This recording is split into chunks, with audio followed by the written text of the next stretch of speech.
Спаси Господі всіх за молитву. Нині споминаємо, чтемо ікону Божої Матері Владимирська по преданню, написана євангелістом Лукою. Найдревні ікони, серед них і Ченстоховська, то ікона, котру принесли Кирил і Мефодій у 860-х роках. Вона настільки була велична, славна серед лемків русину, теперішня Польща, то було колись Лемковина, що пізніше поляки насилу забрали цю ікону від православних, перенесли її у Ченстохов, такий є город у Польщі, і почали її називати Ченстоховська, щоб назву замінити. Ну, це древня православна ікона.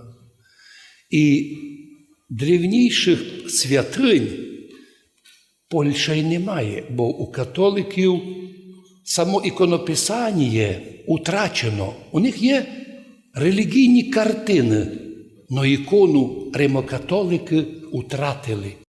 Тому в польських храмах повно релігійних картин, различної Джаконда може бути, але ікон мало. А от одна ікона православна стала національна святиня.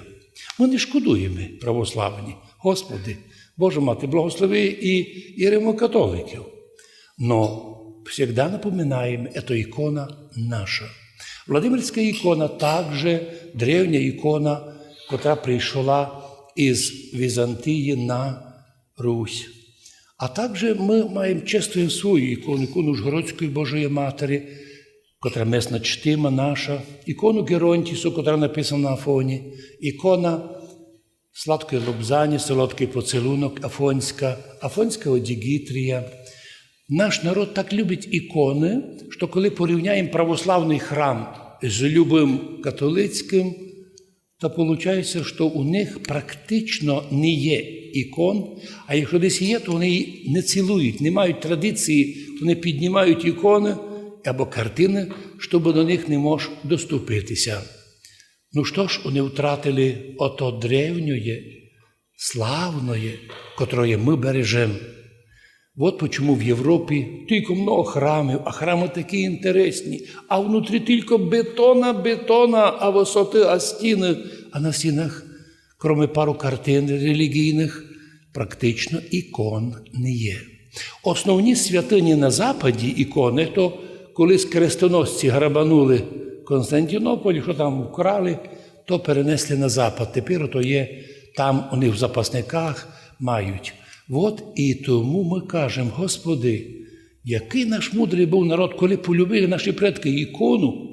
Є такий інтересний карпатський тип писання ікон. І донині наші храми повні ікон. Наш верхній собор главний, храм Христа Спасителя, по благословенню архієрея нашого, почти 100 ікон Божої Матері маємо. По периметру нашого верхнього собора ікони, які лише маємо чудотворні із почитаємих ікон на верхньому храмі будемо мати. І в нижньому храмі по периметру під 100 ікон. Но іменно древнє іконописання на стіні церковній є на верхньому храмі, де всі наші ікони, майже всі ікони, крім тих, що прийшли з Афона, і зображаються на стіні, як і в древні часи. Боже, благослови наших людей, любячи ікони. Боже Мати, Ти благослови наших людей. Господи, учуй наші молитви. Ну а всім, хто молиться з нами, мир, благословення і многое літа.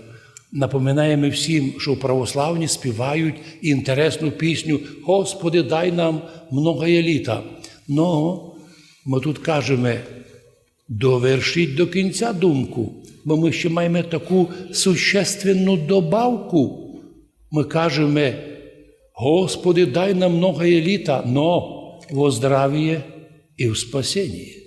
Бо і безбожники живуть довго. Олігархи десь там в Америці по 10 разів собі серце перекладували, а все одно повмирали. Но вони одійшли в вічний світ, років много мали, а роки були пусті, не церковні. А є люди, котрі, скільки б вони пожили, вони просять у Бога 50, 70, 90, но оби роки були во здравіє і в спасіння душі. То смисл і нашого життя. І з Богом Святим.